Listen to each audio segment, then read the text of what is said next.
뭐 어려운 내용이긴 한데 그래도 대충 이해는 되죠. 예, 이해만 되면 됩니다. 그리고 교재에 있는 성경 구절들 가지고 한번 확인해 보시면 좀 정리가 되지 않을까 싶습니다. 오늘이면 이제 마지막 시간인데요. 기독론 이제 마지막하고 이번 학기에 이제 조직신학은 끝나고 다음 주부터는 교회사를 하게 됩니다. 하게 되는데 큐티에 관해서는 여러 다양한 도움을 얻을 수가 있겠지만 지난번 제가 말씀드린 대로 먼저 큐티를 해야 돼요. 개인이 하고 나서 다른 걸 이렇게 참고하고 보시는 것이 좋습니다. 그래서 제가 유튜브에 올려놓는 것은 그냥 성경을 해석을 해서 정리해 놓은 것이고 거기에 뭐 적용이나 개인적인 묵상이나 이런 내용은 잘 없습니다. 성경 해석의 도움을 이제 얻을 수가 있으니까 참고하시면 좋을 것 같습니다. 그리스도의 부활에 관해서 말씀을 이제 드리려고 하는데요. 사람이 부활을 할 수가 있겠습니까? 없겠습니까? 사람은 부활할 수가 없죠. 사람은 부활할 수가 없습니다. 물론 하나님의 능력으로 사람을 부활시킬 수는 있죠. 그러나 사람이 스스로 부활할 수는 없습니다. 근데 예수님은 부활하실 수가 있겠습니까? 없겠습니까? 있습니다. 어떻게 해요? 신성에 따라서. 인성으로 따라서는 부활할 수가 없죠. 신성에 따라서는 예수님이 스스로 부활하실 수가 있습니다. 그죠? 물론 하나님께서 누구든 사람을 부활시킬 수가 있지만 스스로 부활하는 것은 사람으로서는 불가능한 일이에요. 그러나 예수님이 가능한 것은 신성을 따라서 가능하다라는 겁니다. 그래서 제가 두 본성을 계속 이야기하는 것은 성경을 읽는 하나의 큰 틀이 될 수가 있기 때문에 그렇습니다. 예수님은 부활할 것에 관해서 예언을 하셨죠. 우리 교재에 있는 내용인데요. 요한복음 2장 19절부터 22절에 보면 예수님이 너희가 이 성전을 헐라 라고 하셨습니다. 내가 사흘 동안에 일으키겠다.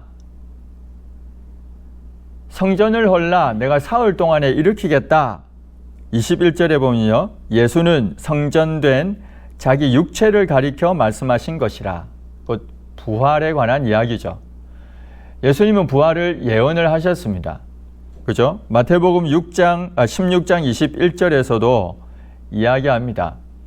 사실은 예수님이 십자가에 못 박히시기 전에 제자들에게 이 16장으로부터 시작을 해서 전체 4번에 걸쳐서 고난과 부활을 이야기하세요. 그 중에 이제 첫 번째 이야기가 여기에 나옵니다. 이때로부터 이 베드로의 신앙 고백이 있은 그 뒤로부터 예수 그리스도께서 자기가 예루살렘에 올라가서 장로들과 대제사장들과 서기관들에게 많은 고난을 받고 죽임을 당하고 제3일에 살아나야 할 것을 제자들에게 비로소 나타내시니 이게 부활을 예언을 했죠. 그리고 예수님은 예언하신 대로 실제로 부활하셨습니다. 요한복음 20장 27절에 보면 도마에게 부활하신 주님이 나타나셔서 자신의 몸을 보이시죠. 그리고는 믿으라 라고 말씀하셨습니다. 만약에 믿지 못하겠거든 이 증거를 보라 그리고 믿으라 라고 이야기합니다. 그래서 예수님께서 부활하실 것에 관해서 본인이 예언을 하셨고 예언하신 대로 실제로 부활하셔서 제자들에게 여러 차례 보이십니다. 부활하신 예수님은 이 땅에 계시면서 승천하시기까지 40일 계셨어요. 부활하신 이후에 사도행전 1장에 보면 40일 동안 계시면서 뭘 하셨는가 하면 하나님 나라의 일을 말씀하셨다라고 사도행전은 기록하고 있습니다. 부활하신 이후에 하나님 나라의 일이란 복음이잖아요. 복음을 이제 전하셨습니다. 사도행전 2장 23절하고 24절에 있는 말씀에 보면 그가 하나님께서 정하신 뜻과 미리 아신 대로 내준 바 되었거늘 그 다음에 너희가 법 없는 자들의 손을 빌려 못 박아 죽였지만 하나님께서 그를 사망의 고통에서 풀어 살리셨다. 너희가 본 것이 아니냐 이 말입니다. 당시에 예수님이 부활하신 예수님을 목격한 사람이 수도 없이 많았습니다. 고린도전서 15장 3절에서 8절에 보면 성경대로 이렇게 십자가에 장사 지낸 바 되었다가 사흘 만에 다시 살아나셨다. 그래서 게바에게도 보이셨고 베드로입니다. 12 제자에게도 보이셨고요. 500여 형제에게 일시에 또 보이셨고 또 야고보에게도 보이셨고 이 야고보는 예수님의 동생이겠죠. 그 후에 모든 사도에게도 다 보이셨다. 맨 나중에는 바울 나에게도 보이셨다라고 이야기합니다. 과거에 있었던 이 역사적인 사실은 반복되지 않습니다. 예수님의 부활, 예수님이 부활했는지 어떻게 알 수 있느냐? 내가 눈으로 봐야겠다. 이게 불가능하다는 거죠. 역사적인 사실은 반복되지가 않습니다. 그러나 이 역사적인 사실이 사실인지 아닌지를 어떻게 알 수가 있는가 하면 증언자들에 의해서 알 수가 있습니다. 증언자들이 하는 말을 통해서 알 수가 있다는 거죠. 예수님이 하신 말씀이나 혹은 사도들 또 수많은 주님을 따르는 자들이 예수님의 부활을 증언했거든요. 근데 이 말이 사실이 아니라면 거짓말쟁이가 되든지 미치광이가 되든지 그것밖에 안 되는 거죠. 사실이라는 겁니다. 그러니까 예수님의 부활은 역사적인 사실이다 라는 것을 우리가 꼭 생각을 해야 됩니다. 사실은 예수님의 부활, 기적을 믿지 않는 기독교 안에 있다고 하지만 믿지 않는 이단들이 엄청 많습니다. 그 부류가 많습니다. 18세기 당시에 기적 이런 걸 안 믿었습니다. 특히 예수님의 부활 안 믿었습니다. 사두개인들도 부활을 안 믿었어요. 우리 성경에 보면 사두개인들이 있고 바리새인들이 있잖아요. 당시에 사두개인들은 어떤 일을 했던 사람인가 하면 성전에서 주도적으로 성전에서 일하는 사람들입니다. 그런데 이들은 육체의 부활을 안 믿었어요. 그런데 요한일서 4장에 보면 그리스도께서 육체로 오심을 부인하는 자마다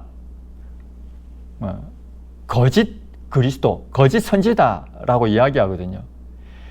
예수님이 육체로 오셨다, 그리스도가 육체로 오셨다는 것을 부인한다는 것은 거짓 선지자다라고 요한일서는 분명하게 이야기합니다. 그러니까 예수님이 육체로 오셨다는 것이고 그 육체로 오신 그 예수님께서 바로 부활하셨음을 우리에게 이야기합니다. 이 부활 사건의 유익이 있습니다. 이것이 우리가 곰곰이 생각해야 될 또 내용 중에 하나인데요. 예수님이 부활하셨다라고 하는 이것 때문에 나의 죄가 완전하게 용서안 받았다, 그 값을 치렀다 라고 하는 것이 입증됩니다. 주님의 부활하심으로. 주님의 부활하심으로 나의 죄가 사함받았음을 입증받게 되었다라는 겁니다. 십자가 사건, 부활은 십자가를 전제로 하고 있거든요. 십자가 사건, 그로 인한 죄사함이 확실하게 이루어졌다는 것을 주님의 부활로 인해서 내가 아는 겁니다. 결국 내가 예수님의 부활을 믿는다라고 하면 나의 죄가 완전히 용서받았다라는 것을 확신하는 거죠. 또 하나는 예수님이 부활하셨기 때문에 성령을 우리에게 보내어 주셨죠. 그죠? 주님이 부활하셨기 때문에 성령을 우리에게 부어 주셨습니다. 뿐만 아니라 십자가로 인해서 나의 옛사람이 죽었다면 이제 부활로 인해서 나는 이제 새 생명 가운데서 행하게 되었다라는 겁니다. 그러니까 지금 내가 살아가는 이 삶을 내가 예수님의 부활을 믿는다라고 하면 새 생명 가운데 살아가는 삶이다라는 겁니다. 감격스러운 일이죠. 또 하나 우리가 소망하는 것이 있습니다. 우리도 주님처럼 영광스러운 몸으로 부활할 것이다. 이걸 소망하게 됩니다. 고린도전서 15장 20절에 보면 예수님은 우리의 부활의 첫 열매가 되셨다라고 했거든요. 결국은 예수님의 부활을 믿는 모든 그 믿는 자들은 주님이 부활하신 것처럼 우리도 영광스러운 몸으로, 썩지 않는 그 몸으로 우리도 부활하게 될 것이다.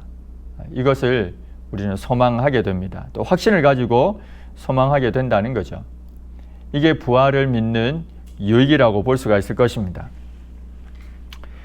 예수님은 40일 동안 부활하신 가운데 이 땅에 계시다가 하나님 나라의 일을 말씀하시다가 승천하셨습니다. 예수님이 승천하신 곳은 어디일까요? 승천하신 곳, 낙원이라고 보면 됩니다. 하늘로 올라가셨죠.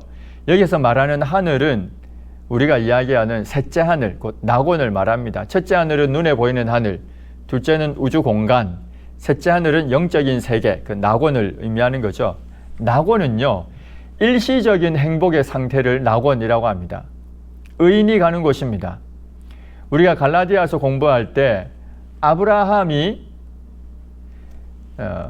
지금 어디에 있습니까? 낙원에 있죠. 요한복음 8장 56절에 보니까 아브라함도 오실 메시아를 믿었잖아요. 그죠? 나의 때를 즐거워했다라고 했으니까 예수님을 믿어서, 오실 예수님을 믿어서 아브라함도 지금 낙원에 있습니다. 거기에 예수님이 승천을 하신 겁니다. 악인들은 어디로 갈까요? 악인들은 음부에 갑니다. 음부는 성경에 크게 세 가지 뜻을 가지고 있습니다. 첫 번째 뜻은 무덤. 무덤을 말할 때 음부라는 단어를 쓰기도 합니다. 무덤, 그냥 우리가 아는 그 무덤입니다. 또 하나는 죽은 사람의 상태, 죽은 사람의 상태를 가리킬 때도 음부라고 합니다. 또 하나의 음부는 일시적으로 머물게 되는 그 형벌의 그 상태를 말합니다. 영원한 형벌은 나중에 둘째 사망, 그때 주어지잖아요. 여기는 일시적인 형벌의 상태를 음부, 이렇게 그게 세 번째 의미로 또 사용합니다. 이 악인들이 거기에 가 있다는 거예요. 낙원과 반대되는, 일시적인 행복의 상태와 반대되는 일시적인 형벌의 상태에 놓이게 된다는 거죠. 예수님은 승천하신 예수님은 어디로 가셨는가 하면 낙원에 가셨습니다. 낙원에 가셔서 하나님 우편에 계시죠. 하나님은 영이시잖아요. 영이신데 사람의 영혼과 같습니까? 다릅니까? 다르죠. 사람의 영혼은 낙원에 가면 이 땅에 올 수 있습니까? 못 옵니까? 사람의 영혼이 못 옵니다. 사람의 영혼은 올 수가 없습니다. 그런데 하나님은 영이시다라고 할 때는 무한한 거죠. 제한이 없죠. 어디에나 계시잖아요. 그러니까 하나님의 영이시고 제한이 없고 무한하다면 오른편 왼편이 있을 수가 없죠. 그러니까 하나님 우편에 있다는 말은 권능, 영광, 동일한 그 권능과 영광을 예수님도 지금 차지하고 계신다, 그런 의미인 겁니다. 진짜 오른편에 있는 게 아니라 무한하신 영이신 하나님에게 오른쪽 왼쪽이 없는 것처럼 이 우편이라는 표현은 비유적인 표현인데 그 영광과 권능을 동등하게 주님이 취하신다는 그런 의미가 됩니다. 성경의 에베소서 1장에 있는 내용에 보면 그 이제 통치, 권세, 능력, 주권 뭐 이런 내용들이 나옵니다. 예수님에게 주어졌다, 이제 그런 내용들입니다. 그러면 승천하셔서 그러면 주님이 뭘 하실까요? 승천하신 주님이 우리를 위해서 대언자가 되시죠. 중보자가 되십니다. 끊임없이 우리의 죄에 대해서 용서와 또 중보하는 일과 대신 말하는 대언자로서의 역할을 하십니다. 또 주님은 로마서 8장에 있는 그 말씀처럼 우리를 위해서 기도하시죠. 주님은 우리를 위해서 기도하십니다. 또 성령을 한량없이 부어주시죠. 우리에게 또 성령을 부어주십니다. 또 거기에서 성령을 부어주실 뿐만 아니라 나중에는 결국 이 땅의 왕으로 재림하시게 됩니다. 지금 통치하시면서 하나님의 동등한 권능과 영광의 자리에서 이 모든 일들을 지금 승천하신 주님이 하고 있습니다. 그런데 이렇게 이야기하잖아요. 마태복음 28장에 보면 18절에서 20절에 있는 내용에 보면 내가 너희와 영원토록 함께 있겠다. 승천하신 예수님이 우리와 어떻게 함께 있을 수가 있느냐라는 겁니다. 인성으로서는 함께 할 수가 없죠. 그 부활체를 입은, 부활체라는 말은 육체와 영혼도 같이 덧입은 것을 말하잖아요. 그 몸으로서는 우리와 함께 할 수 없습니다. 그러나 신성으로서는 우리와 함께 할 수가 있죠. 그래서 함께 할 수 있다는 것이 말이 되는 겁니다. 틀리지 않는 말입니다. 예수님의 재림, 그렇게 승천하신 예수님은 때가 되면 재림하십니다. 언제 재림하실까요? 아무도 모른다고 했습니다. 다만 징조가 있습니다. 기근, 재난, 거짓 선지자들이 특히 많이 나타나게 될 것이다. 이런 여러 징조들이 있습니다. 마가복음 13장에 보면 그 내용들이 자세하게 나옵니다. 그러다 예수님이 재림하십니다. 그런데 어떤 사람들은 뭐라고 이야기하는가 하면, 봐라, 과거나 지금이나 이 세상이 그대로 존재하고 있지 않느냐, 심판 없다, 이렇게 말하는 사람들이 신약 시대에도 있었고 지금도 있습니다. 성경 중에 베드로후서 3장 4절에 보면 주께서 강림하신다는 약속이 어디에 있느냐? 조상들이 잔 후로부터 만물이 처음 창조될 때와 같이 그냥 있다. 심판 자체를 부정하는 거죠. 심판이 없다. 재림도 없고 심판도 없다. 이야기합니다. 이 이야기는 오늘도 동일하게 합니다. 수많은 사람들은 예수님의 재림? 없다. 봐라, 과거에 있던 것처럼 지금도 이 세상이 그냥 있지 않느냐. 재림도 없으니 당연히 심판도 없다. 이렇게 이야기합니다. 주님이 뭐라고 하셨는가 하면 누가복음 18장에서 인자가 올 때 세상에서 믿음을 보겠느냐라는 이야기를 하십니다. 그만큼 마지막 때에 믿음을 가진 자가 드물다는 것을 말하고 있죠. 예수님의 재림과 심판을 믿지 않는 그런 시대 속에 오늘도 우리가 살고 있다는 겁니다. 그러나 마태복음 25장 41절에 보면 분명하게 이렇게 이야기합니다. 왼편에 있는 자들에게 저주를 받은 자들아, 나를 떠나 마귀와 그 사자들을 위하여 예비된 영원한 불에 들어가라. 반드시 심판이 있다는 것을 주님이 지금 말씀하고 있습니다. 데살로니가후서 1장 6절에서 9절에도 이야기하는데요. 9절 보시면 이런 자들은 주의 얼굴과 그의 힘의 영광을 떠나 영원한 멸망의 형벌을 받으리로다. 반드시 재림과 심판이 있다는 것을 이야기합니다. 요한계시록 20장에도 책들이 있고요. 또 다른 책이 있습니다. 근데 이 또 다른 책은 생명책이라고 했습니다. 그런데 이 책들에 있는 이 행위에 따라서, 자기 행위를 따라서 책들에 기록된 대로 심판을 받게 된다라고 이야기합니다. 분명한 심판이 있다고 분명히 이야기하고 있습니다. 그래서 예수님이 부활하셨고 또 승천하셨고 장차 재림하실 것이다 라고 성경은 이야기하고 있습니다. 우리가 처음 예수 그리스도 설명을 하면서 그리스도라는 이름은 공적인 이름이라고 했잖아요. 그래서 기름 부음을 받은 자, 그래서 제사장, 선지자, 그리고 왕 이야기하면서 제가 뭔 얘기했는가 하면 그리스도의 삼중직에 관한 이야기를 했습니다.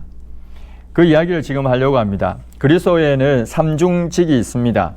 첫 번째는 선지자 직을 예수님은 가지고 있습니다. 신명기 18장 15절에 보면 이렇게 예언을 했어요. 나와 같은 선지자 하나를 일으킬 것이다. 모세와 같은 선지자 하나를 일으킬 것이다. 신명기에서 예언을 했습니다. 사도행전 3장 22절에 보면 베드로가 설교하는 중에 모세가 말하되 주 하나님이 너희를 위하여 너희 형제 가운데서 나 같은 선지자 하나를 세울 것이니 너희는 너희가 무엇이든지 그의 모든 말을 들을 것이라 이렇게 이야기하거든요.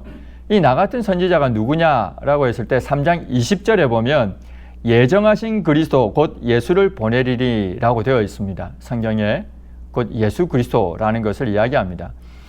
곧 신명기에서 예언했던 나와 같은 선지자가 누구냐? 사도행전 3장에서 20절하고 22절에 보면 곧 그가 예수 그리스도이시다. 예수님은 선지자이시다. 주님은 스스로 누가복음 13장 33절에 보면 선지자가 예루살렘 밖에서는 죽는 법이 없다. 이렇게 이야기했습니다. 자신을 선지자라고 이야기했던 거죠. 그래서 예수님의 선지자의 이 사역을 어떻게 감당을 하셨는가? 예수님은 예언된 대로 선지자이시고 또 본인이 선지자라 하셨는데 이 선지자의 사역을 어떻게 감당을 하셨는가? 성육신 이전에는요. 성육신하기 전이니까 영으로 감당하셨습니다. 영으로. 베드로후서 1장 10절하고 11절 보시면 이 구원에 대하여는 너에게 임할 은혜를 예언하던 선지자들이 이 예언하던 선지자는 구약에 있는 선지자들을 말하죠. 연구하고 부지런히 살펴서 자기 속에 계신 그리스도의 영이 그 받으실 고난과 후에 받으실 영광을 미리 증언하여 선지자들 속에 있는 그리스도의 영에 관한 이야기입니다. 곧 성육신 이전에는 그리스도께서 영으로 선지자 사역을 하셨다는 거죠. 그래서 이 선지자들을 구약에 있는 선지자를 통해서 연구하고 살펴서 그걸 예언하도록 했다는 겁니다. 그죠? 베드로전서 3장 18절에서 20절 우리가 지난주 시간에 공부하면서 사도신경에 있는 지옥에 내려가셨다라는 이야기하면서 이 구절을 같이 이야기했는데요.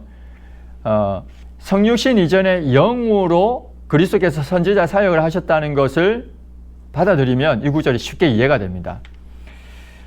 그리스도께서도 단번에 죄를 위하여 죽으사 의인으로서 불의한 자를 대신하셨으니 이는 우리를 하나님 앞으로 인도하려 하심이라. 육체로는 죽임을 당하시고 영으로는 살리심을 받으셨으니 그 다음 19절에 보면요. 그가 또한 영으로 가서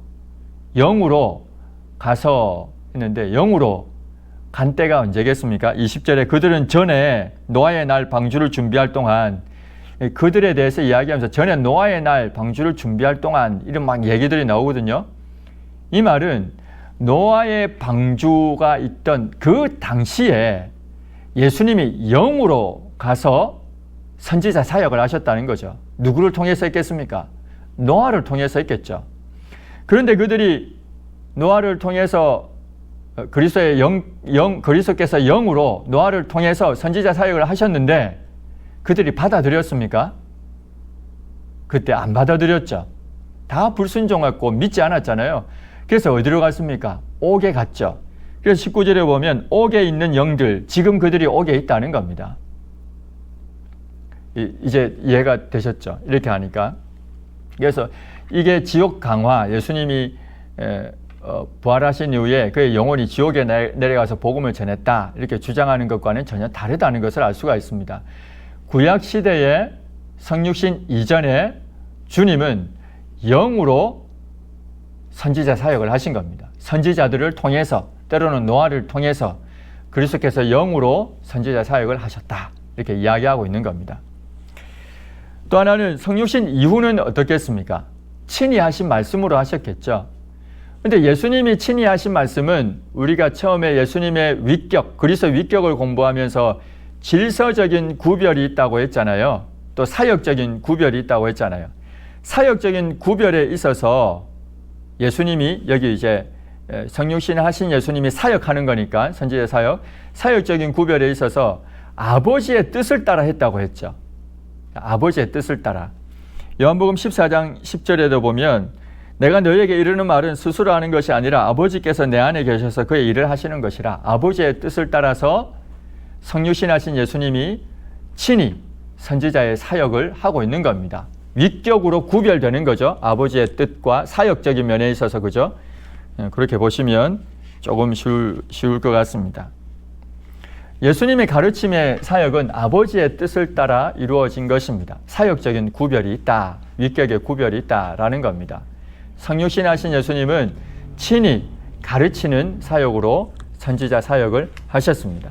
그래서 예수님은 선지자가 되신다는 겁니다.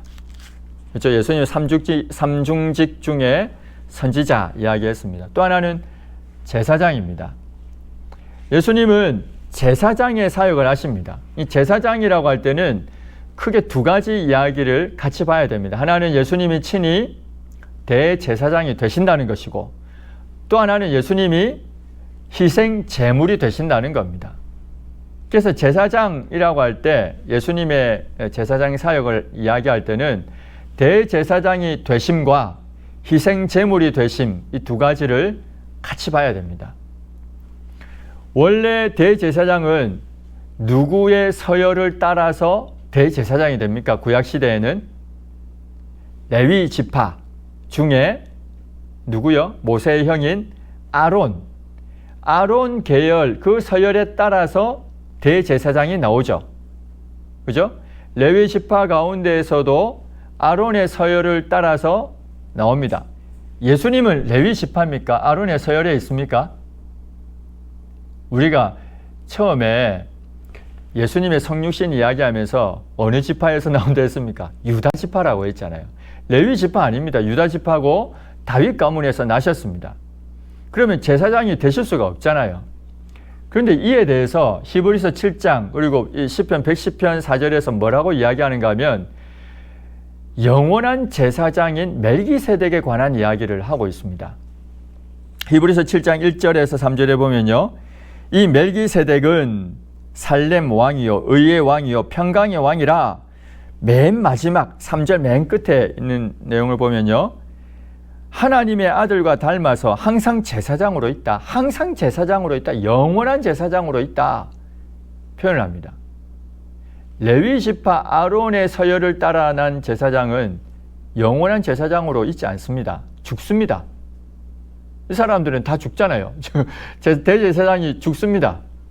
근데 멜기세덱은 처음도 없고 끝도 없고 죽음에 관한 기록이 없어요. 그래서 항상 제사장으로 있다. 영원한 제사장이다. 시편 110편 4절에 보면 여호와는 맹세하고 변하지 아니하시리라 이르시기를 너는 멜기세덱의 서열을 따라 영원한 제사장이라. 영원한 제사장이다. 이렇게 예수님에 대해서 이야기합니다. 또 하나 레위 지파 아론의 서열을 따른 제사장이 하는 일이 뭐냐면 하나님 앞에 가서 백성을 대신하잖아요. 백성을 대신해서 하나님 앞에 가잖아요. 그래서 제사장이 죄사함을 얻어야 되잖아요. 백성들의 죄를. 그런데 제사장은요, 자기의 죄를 먼저 사함을 받아야 됩니다. 제사장들은 반드시 자기의 죄를 사함을 받고 그리고 백성들의 죄를 사함을 받도록 해야 했어요. 왜냐하면 제사장들도 죄인이기 때문에. 그런데 영원한 제사장인 멜기세덱의 서열을 따른 제사장은 죄가 없으신 하나님으로 자기의 죄를 사함받아야 할 이유가 없다는 이야기를 히브리서 7장 24절에서 28절은 하고 있습니다. 예수는 영원히 계심으로 그 제사장 직분도 갈리지 아니한다. 그러므로 자기를 힘입어 하나님께 나아가는 자들을 온전히 구원하실 수 있다. 예수님 힘입어서 나간 자를 구원하실 수 있다. 이는 그가 항상 살아계셔서 그들을 위해 간구하심이라. 이러한 대제사장 우리에게 합당하다. 거룩하고 악이 없고 더러움이 없고 죄인에게서 떠나 계시고 하늘보다 높이 되신 이시다. 죄가 없다. 그는 저 대제사장은 먼저 자기 죄를 위하고 그 다음에 백성의 죄를 위하여 날마다 제사 드리는 것과 같이 할 필요가 없다. 죄가 없으니까 단번에 자기를 들여 이루셨다. 이렇게 이야기하고 있습니다. 그래서 레위 지파 아론의 서열을 따르는 대제사장과 멜기세덱 영의 서열을 따르는 영원한 제사장 이 차이를 이게 설명합니다. 예수님은 영원한 대제사장이시다 이야기를 하고 있는 거죠. 히브리서 7장이 잘 설명하고 있습니다. 제가 이전에 구약 성경 중에 예수님에 관해서 두드러지게 예수님이 누구신가를 보려면 시편 2편 7절 그렇죠? 오늘날 내가 너를 낳았다. 이 왕에 대한 이야기. 또 시편 110편 이 4절 이 영원한 제사장에 관한 이야기. 이 두 구절을 보면 예수님에 대한 내용을 그나마 잡을 수 있다고 했는데 여기에서 이제 그 이야기를 하고 있는 겁니다. 동시에 예수님은 희생 제물이 되십니다. 히브리서 9장 11절에서 15절에 있는 내용을 보면 그 내용이 나오는데요. 12절 보시면 염소와 송아지의 피로 하지 아니하고 오직 자기의 피로 희생 제물이 되신 겁니다.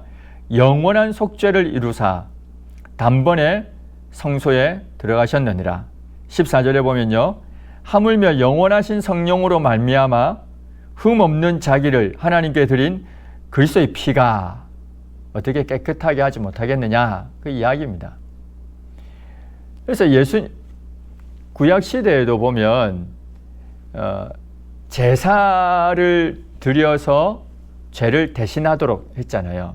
그래서 십자가를 바라보도록 했거든요. 예표하도록 했는데 예수님은 그 짐승의 피가 아닌 자신의 피, 흠이 없는 자신의 피를 들여서 단번에 영원히 이룬 겁니다. 예수님의 속죄는 단번에 이루어진 것이고 또 영원히 이루어진 속죄라는 겁니다. 무죄한 피이기 때문에 그렇습니다. 이처럼 예수님은 제사장 직분의 사역을 하셨습니다. 또 예수님은 왕이십니다. 본래 예수님은 제2위의 하나님, 성자 하나님이시잖아요. 신성으로서는 동일한 하나님이십니다. 동일한 신성을 가지고 있습니다. 동일 본질, 호모 우시우스라는 얘기도 한번 했는데 동일 본질입니다. 그래서 원래부터 왕입니다. 예수님은. 그런데 이 예수님이 인성을 입으신 이후에 신성과 인성을 입으신 이후에도 여전히 왕이 되신다라는 겁니다. 그래서 교회의 머리가 되시고요. 이 세상의 통치자가 되십니다. 이 세상을 통치하시는데 교회를 위해서 이 세상을 통치하십니다. 우리가 생각해 보면 교회가 핍박을 받고 환난을 당하고 세상의 지배를 받는 것 같아요. 그런데 성경은 뭘 이야기하는가 하면 주님이 다스리고 통치하시는데 이 세상 전체를 통치하시는데 교회를 위해서 이 세상을 통치한다고 이야기합니다. 그래서 교회의 머리가 되시는 주님께서 세상을 교회를 위해서 통치하신다. 이것을 우리는 기억해야 합니다. 예수님의 왕되심은 마지막 심판 때에 분명하게 드러나게 될 것입니다. 그것이 예수님의 삼중직, 선지자, 제사장, 왕에 대한 이야기입니다. 그리고 또 하나 이제 중요한 속죄에 관한 이야기를 하려고 합니다. 너무 이게 중간에 여유 없이 막 지나가서 좀 버거울 수도 있을 것 같은데 괜찮죠? 네, 이해됐죠? 그럼 이제 속죄하겠습니다. 네, 제가 숨도 안 쉬고 막 계속 해가지고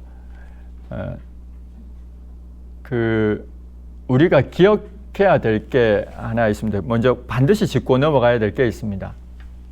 조직신학은요, 철학이 아니고 사상이 아닙니다. 철학으로 만들어진 신학이 아니고요. 사람의 이성, 사상으로 만들어진 신학이 아닙니다. 조직신학은. 조직신학의 바탕은 뭐겠습니까? 성경입니다. 성경. 제가 여기에서 강의하는 내용들은 다 성경 가지고 이야기를 지금 하고 있는 겁니다. 그래서 결론적으로 성경이 하나님의 말씀임을 믿지 못하면 제가 이야기하고 있는 이 신학적인 내용들을 받아들일 수가 없어요. 그래서 우리에게 가장 중요한 것이 첫 번째 시간에 배운 게 성경론이거든요. 우리가 지난 학기에 처음 배웠던 게 성경론입니다. 그만큼 중요한 겁니다. 성경이 완전 축자 영감되었다. 성경 전체가 또 단어 하나하나까지 성령 하나님의 감동으로 완전한 하나님의 말씀이라는 것을 믿어야, 그래야 제가 이야기하는, 성경을 가지고 이야기하는 이 신학적인 내용들을 받아들일 수가 있는 겁니다. 아니면 끊임없는 질문이 생길 수밖에 없습니다. 여기에는 머리로 이해하려고 하면 안 되는 게 많거든요. 이 세상의 사상, 이 세상의 철학을 빗대어서 오면 너무 안 맞고 틀린 게 많거든요. 세상 사상과 철학은 이게 맞다고 이야기하는데 성경은 다른 이야기를 하고 있으니까. 그래서 받아들이기가 어렵습니다. 제가 이 말을 하는 이유는 성경을 바탕으로 우리가 받아들여야 된다. 제가 전하고 있는 내용에 혹여라도 의문이 드는 문제가 있으면 질문을 하시면 저는 뭘로 답하겠습니까? 성경에 있는 내용으로 답할 수밖에 없어요. 근데 세상에 있는 내용을 가지고 이게 아니지 않느냐라고 하면 더 이상 이제 답을 할 수가 없다는 겁니다. 네, 그 때문에 먼저 말씀을 드렸습니다. 속죄에 관한 내용이 바로 중요한 부분이기 때문에 한 번 더 얘기했습니다. 속죄가 왜 필요할까요? 제일 먼저 우리의 죄값을 우리 스스로 해결할 수가 없기 때문입니다. 우리는 비참한 상태에 놓여 있습니다. 인간론 배울 때 원죄로 인해서 죄책과 오염, 된 상태에 우리가 놓여 있다고 했잖아요. 그래서 우리는 스스로 우리의 죄값을 해결할 수가 없어요. 그래서 속죄가 필요하다라는 겁니다. 성경은 너무나도 분명하게 이야기합니다. 죄를 지으면 반드시 형벌을 받는다. 이것도 배웠습니다. 죄의 형벌. 우리 인간론 할 때 사실 배웠던 내용입니다.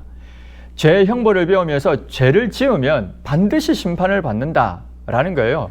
이게 성경의 일관되게 하는 이야기가 죄를 지으면 벌 받는다라는 겁니다. 왜요? 하나님은 거룩하시고 거룩하신 하나님은 죄에 대해서는 심판하셔야 하시는 공의로우신 분이기 때문에 그렇습니다. 그래서 죄에 대한 심판은 반드시 있다. 여기 성경 구절은 다 그 이야기입니다. 출애굽기 34장 7절 보시면요. 인자를 1000대까지 베풀며 악과 과실과 죄를 용서하리라. 그러나 벌을 면제하지는 아니하고 반드시 벌을 받는다라는 겁니다. 내가 용서한다 할지라도 벌을 면제하는 건 아니다. 누군가는 이 벌을 받아야 된다는 거죠. 대속이 필요한 겁니다. 시편 5편 4절 6절도 똑같은 내용입니다. 행악자를 미워한다. 거짓말하는 자들을 멸망시킨다. 로마서 3장 23절에도 또 24절에 보면 속량에 관한 이야기를 결국 하고 있습니다. 에스겔 18장 4절에도 범죄하는 그 영혼은 죽을 것이다. 신명기 27장 26절도 율법의 말씀을 실행하지 아니하는 자는 저주를 받을 것이다. 그래서 반드시 죄에 대한 벌, 심판을 받아야 된다라는 겁니다.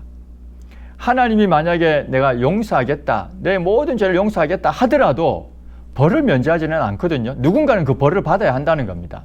공의로우시기 때문에. 그래서 대속, 속죄가 필요하다는 겁니다. 그래서 이 속죄의 성질은 대속이죠. 당연히 대신 속하는 겁니다. 대리속죄입니다. 예수님은 자신의 죄를 위해서 죽지 않으셨습니다. 우리의 인류의 죄를 위해서 죽으셨죠. 구약에 있는 제사들은 제사가 어떻게 이루어졌는가 하면 죄를 지은 사람이 짐승을 가지고 옵니다. 그러면 이 사람이 그 짐승의 머리에 손을 얹죠. 제사장도 손을 얹죠. 이 의미가 뭐겠습니까? 이 사람의 죄를 이 짐승에게로 옮겨 놓는다는 거죠. 그렇게 해서 이 짐승을 죽입니다.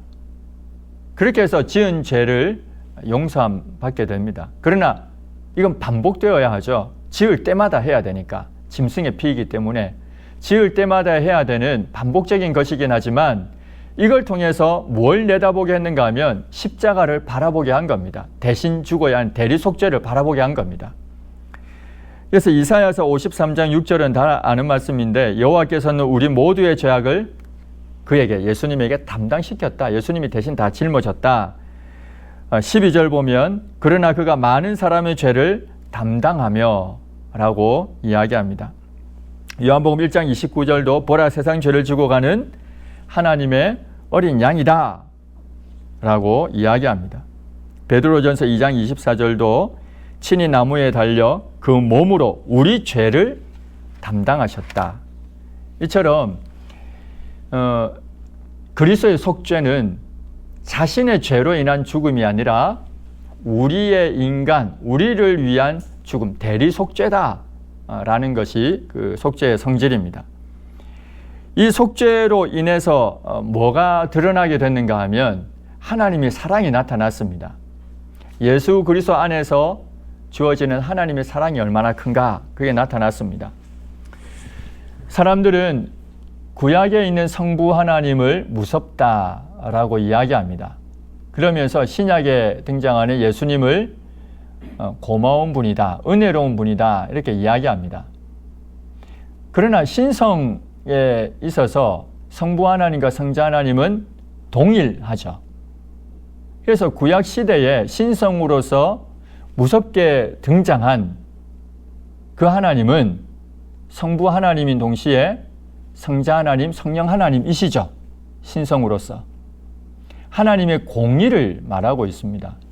그러나 구약에도 끊임없이 나오는 것이 하나님의 인자하심과 하나님의 공의로우심, 이것이 같이 나옵니다. 하나님의 공의와 인자하심, 헤세드라고 하는 인자, 이게 반복되고 있습니다. 하나님의 사랑이 구약에서. 그래서 그렇게 구분 짓지 말아야 된다라는 겁니다.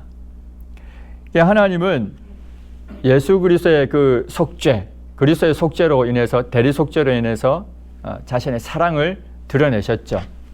그리고 예수님은 자신이 그 속죄의 죽음을 대리 속죄가 되심으로 인해서 영광을 받으시고 우리에게 구원의 은택들을 부어주시죠.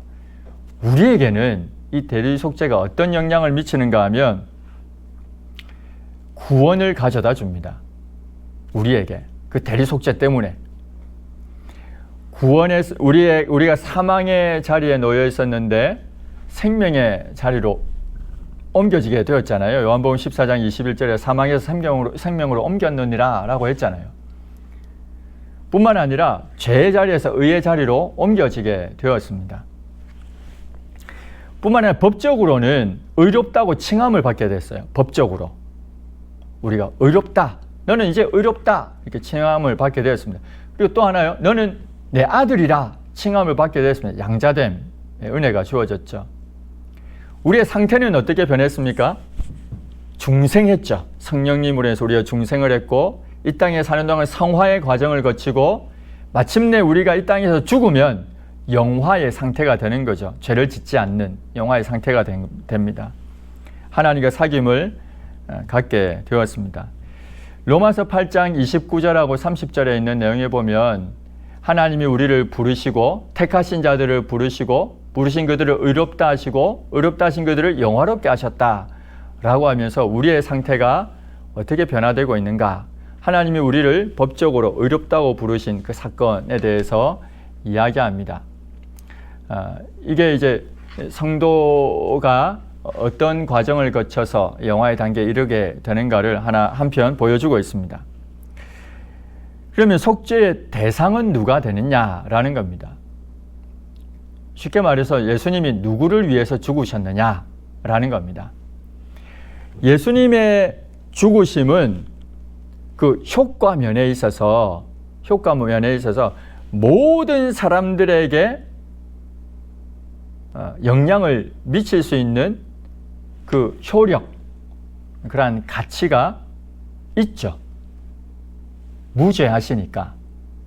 무죄하신 영원한 하나님이시기 때문에 예수님의 죽으심은 모든 사람, 이 세상에 있는 모든 인류를 대속하기에도 충분한 효력이 있고 가치가 있습니다. 근데 실질적으로 그 적용받는 사람은 모든 사람이 적용받습니까? 아니면 모든 사람이 적용을 못 받습니까? 못 받죠. 어떤 사람이 적용받습니까? 예수님 믿는 사람이 적용받는 거죠. 여기에서 이제 질문을 하게 됩니다. 그러면 예수님 믿는 사람이 적용받는다 했는데 예수님 믿는 사람들은 어떻게 해서 예수님을 이제 믿게 되느냐라고 할 때 예수님이 누구를 위해서 죽으셨느냐, 이 질문이 이제 나오게 된 겁니다. 첫 번째 한 이야기가 예수님의 의도는, 예수님이 이제 죽으실 때요, 속죄하실 때, 죽으실 때 의도는 뭐였냐면 내가 모든 사람을 위해서 예수님은 죽으셨어요. 의도가. 그런데 그렇게 은혜도 주어졌죠. 근데 사람들이 그걸 이제 선택을 한 겁니다. 감리교의 주장이죠. 또 하나는 어떤 게 있는가 하면 예수님의 죽으신 의도, 누구를 위해서 죽으셨는가라고 할 때 택한 사람들, 에베소서 1장에 있는 그 택자들, 예정하신 사람들, 그들을 위해서 죽으셨다라는 겁니다. 이걸 제한 속죄라고 이야기합니다. 성경에서 뭐라고 이야기하고 있는가 하면 요한복음 10장 15절에 보면 아버지께서 나를 아시고 내가 아버지를 아는 것 같으니 나는 양을 위하여 목숨을 버리노라. 양에 대한 이야기를 하거든요. 양이 누군가라는 겁니다. 요한복음 17장 9절에 보면 예수님이 중보기도하는 내용 중에 하나인데요. 내가 비옵는 것은 세상을 위함이 아니고 내게 주신 자들을 위함이다. 이 내게 주신 자들은 택자들을 말합니다. 하나님께서 예수 그리스도에게 한정해서 주신 그 중보하라고 하신 그 택한 사람들, 예정하신 사람들, 그들을 말하고 있는 겁니다. 그래서 제한 속죄가 성경에 지지하고 있는 내용이라고 우리가 받아들일 수가 있습니다. 만약에 그렇지 않으면 행위에 의해서 구원받는 일이 나타나게 되고요. 또 만약에 그렇지 않으면 예수님의 의도는 이런데 모두 은혜 주고자 했는데 그게 실패한 게 밖에 안 되지 않습니까? 그래서 결국은 택한 자들을 위해 예수님이 죽으셨다는 제한 속죄를 우리가 장로교에 속해 있거든요. 우리가 받아들이고 있는 겁니다. 보편 속죄론자들이 이렇게 반론을 합니다. 디도서 2장 11절에서 14절에 보면 11절에 모든 사람에게 구원을 주시는 하나님의 은혜가 나타났다. 봐라, 모든 사람이지 않느냐. 모든 사람에게 구원을 주시는 하나님의 은혜가 나타났다. 구원을 주시는 하나님의 은혜는 당연히 속죄인데 모든 사람을 위한 것이 아니냐 이렇게 주장합니다. 이미 말씀드린 것처럼 만약에 모든 사람에게 구원을 주시는 하나님의 은혜가 나타났음에도 불구하고 모든 사람이 실제적으로 구원을 받지 못한다면 그 은혜가 실패한 것밖에 안 되는 겁니다. 그럴 수는 없는 거죠. 아니면 사람이 선택하는 것밖에 안 되는 겁니다. 에베소서 2장 8, 9절에서 우리가 배웠던 것처럼 믿음 또한 선물이라고 했거든요. 그래서 그건 맞지 않다는 겁니다. 여기에서 모든 사람이 의미하는 바는 모든 부류의 사람들을 말하는 것입니다. 예를 들면 노인이나 젊은이나 아이나 혹은 한국 사람이나 미국 사람이나 모든 부류에 있는 사람들, 그들에게 하나님의 은혜가 나타났고 그들 중에서 택한 자들이 속죄의 은혜를 입게 된 겁니다. 그래서 제한 속죄를 우리는 받아들이고 있다. 이것이 속죄의 대상이 되는 겁니다. 여기까지 해서 이제 속죄까지 해서 이제 기독론을 마쳤어요. 그리고 이제 기독론 다음에는 구원론을 하게 됩니다. 다음 학기에. 그래서 구원론에서는 일반 은혜가 또 무엇인지 또 우리에게 어떻게 구원이 이제 주어지게 되는지 그 자세한 이야기들을 또 성도가 어떤 과정을 쭉 이제 거치게 되는지 그 이야기들을 구원론을 다루고요. 이어서 교회론을 같이 다루게 됩니다. 이게 이제 다음 학기 내용입니다. 여기까지 해서 기독론 마치도록 하겠습니다. 이제 거의 시간이 2, 3분 남았기 때문에 이제 끝내고 다음 학기에 또 이제 조직신학 내용을 이어서 공부하시고 다음 주부터는 교회사를 하게 되는데 교회사는 조직신학하고 탁 맞물려 갑니다. 조직신학에 있는 모든 이슈들이 교회사 안에 다 놓여 있습니다. 그래서 여러분들이 교회사를 재미있게 공부하시면 거기 안에 조직신학을 다 배울 수가 있어요. 물론 성경을 배우면 거기 안에 조직신학이 다 있습니다. 그래서 같이 귀하게 공부하는 교회사도 공부하는 시간을 가지시길 바랍니다. 이상 마치도록 하겠습니다. 마치겠습니다. 수고하셨습니다. 고맙습니다. 참 과제는 다음 일주일 시간 드릴게요. 다음 주 목요일까지 과제를 개인 카톡으로 주시면 됩니다. 목요일까지 해서 저에게 개인 카톡으로 보내주시면 됩니다. 꼭 다 보내주십시오. 그 이전에 과제 안 보내주신 분들도 다음 주 목요일까지 다 모아서 같이 보내주시면 됩니다. 마치겠습니다. 수고하셨습니다. 네.